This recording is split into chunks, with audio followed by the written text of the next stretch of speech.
নমস্কার সকলকে, hello everyone. আজকে আমরা আবারও চলে এসেছি। নেক্সট প্রশ্ন 109 থেকে স্টার্ট হবে। এখানে আমরা প্রথমেই দেখতে পাচ্ছি একটা matching.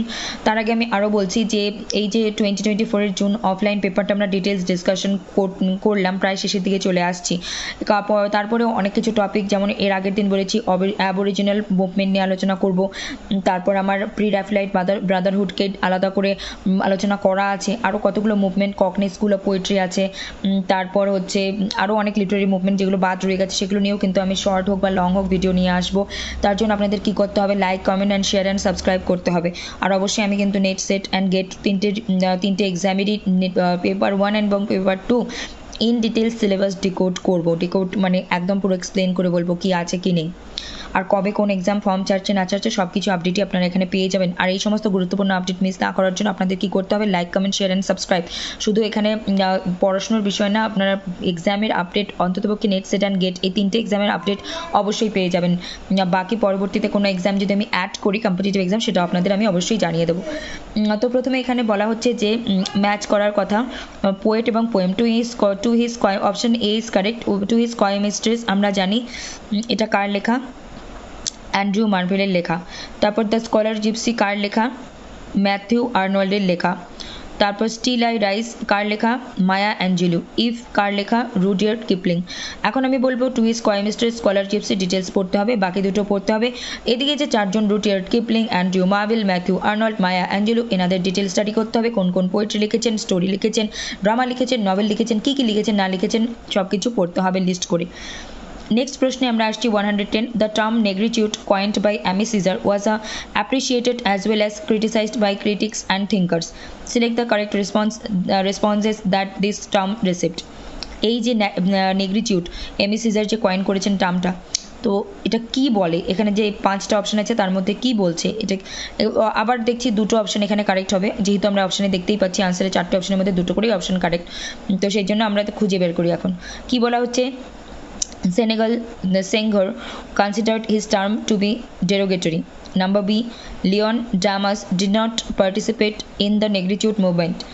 Creole writers attacked this term for its monolithic look, and Nobel laureate Olsoinka considered negritude as an unhealthy fetishism of the native state.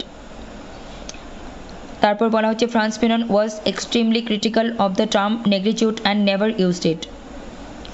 তাহলে আমরা অপশন এখানে প্রথমে আমরা দেখতে পাচ্ছি যে 3টে অপশনের মধ্যে আমরা দেখতে পাচ্ছি যে ডিড নট পার্টিসিপেট, তারপর একজন বলছে যে মনোলিথিক লুক, আর তারপর বলছে যে consider this term as to be derogatory. মানে এখানে কী হবে, বিষয়টা অবশ্যই জানা থাকলে খুব সুবিধা, না থাকলে গেস ওয়ার্কই দিতে হবে। তো এইভাবে কেউ গেস ওয়ার্ক দিতে পারে যে লাস্টের দুটো অপশন বড় মনে হচ্ছে, যদিও এটা ঠিক পদ্ধতি নয়, কিন্তু কিছু করার নেই, না জানা থাকলে যে কোনো একটা বুদ্ধি করে তো গেস ওয়ার্ক দিতেই হবে, তাই না? তো যে ডি অ্যান্ড ইকেই আমরা দেখতে পাচ্ছি যে এটা একটু লং, বাকি অপশনের থেকে এই হিসেবে গেস ওয়ার্ক দিতে পারি। আর জানা থাকলে তো তাদের এই ধরনের গেস ওয়ার্কের কোনো মানেই হয় না, কোনো প্রশ্নই ওঠে না। আর বাকি মনে হতে পারে যে নোবেল লরেট ওলসোইঙ্কা, ফ্রান্স ফেনন দুজন ব্যক্তিত্বের নাম এখানে বলছে, তো যদি মনে হয় যে এই দুটোকে একটু ঠিক মানে, তো এইভাবে আমরা গেস ওয়ার্ক দিতে পারি ইএনটি। কিন্তু আমি আবারও বলবো নেগ্রিটিউড, অ্যামি সিজার এইটা আলাদা, যেমন অ্যাবরিজিনাল মুভমেন্ট নিয়ে আলাদা করে ভিডিও বানাবো, আমি নেগ্রিটিউড নিয়েও আলাদা করে ভিডিও বানাবো, আপনাদের দিতে হবে। তো এখানে কারেক্ট অপশন হলো ডি অ্যান্ড টি বা ই অ্যান্ড ডি, ঠিক আছে, লাস্টের দুটো। নেক্সট আমরা পাচ্ছি the poetic line it is better to have loved and lost than never to have loved at all appears in. এই উদ্ধৃতিটি আমরা কোথায় পেয়েছি? হিস্ট্রি কোলেরিজের the rhyme of ancient mariner, Alfred Tennyson's in memoriam AHH, Shakespeare's let me not to the marriage of true minds, Matthew Arnold's Dover Beach. এই অপশানের উত্তর বলার আগে আমি বলবো 4টে Shakespeare, Matthew Arnold, Alfred Tennyson, Coleridge hot topic, মানে এই এক্সামে নেট, সেট অ্যান্ড গেট সব এক্সামের জন্য হট টপিক। এবং এখান থেকে প্রশ্ন হবে এই 4টে যে লেখা আছে সেই 4টে প্লাস এনাদের আলাদা লেখাও কিন্তু পড়তে হবে।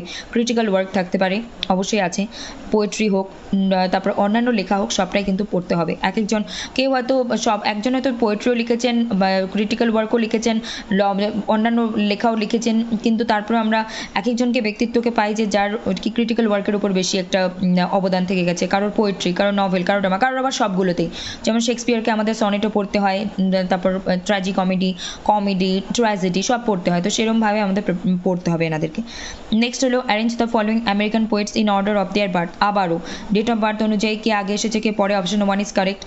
প্রথমেই আমরা পাচ্ছি র্যালফ ওয়াল্ডো এমারসন 1803, তারপর আমরা পাচ্ছি হেনরি ডেভিড থরিও 1817, তারপর আমরা পাচ্ছি ওয়াল্ট হুইটম্যান 1819, দেন আমরা পাচ্ছি এমিলি ডিকিনসন 1830 অ্যান্ড লাস্টে রবার্ট ফ্রস্ট 1874।